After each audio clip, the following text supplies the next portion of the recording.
Дүйнөнүн баардыгын көтөрүп мына андай эле болуп атат да. Любойго чыгып берем. Айланып кетейин, кимге чыгасың? Чык, жайнамаздын үстүгө чык.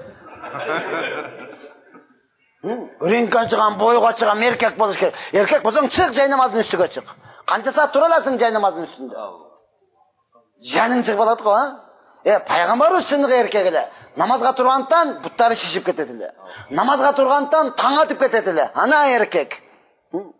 Чыкчы жайнамаз. Салынып турганга чыга албайсың, анан эркек болуш керек депчи. Пайгамбар ошону айтат, кимге ибадатка сабыр кыла турган дене берилсе, бул дүйнө ахиреттин бактылуулугу берилиптир. Эркек болуш керек. Макул ишендим, эркек экенсиң. Кечинде жатканда эмнени жаап жатып атасың? Жүр кан төшөгө. Багымдат болду, азан айтты дегенде ошону бүктөп ыргытып берчи ошону. Ой, эшиктин алдынан жеңем көтөрүп калсын. Биздин эркек ойгондо, арыстан ойгонду десин, э? Багымдат болду, таң атты десе бүрүшүп, катымдан 5 метр болуп жатасың го, астыда. Таң атты деп койбу. Анан каякта сен эркексиң?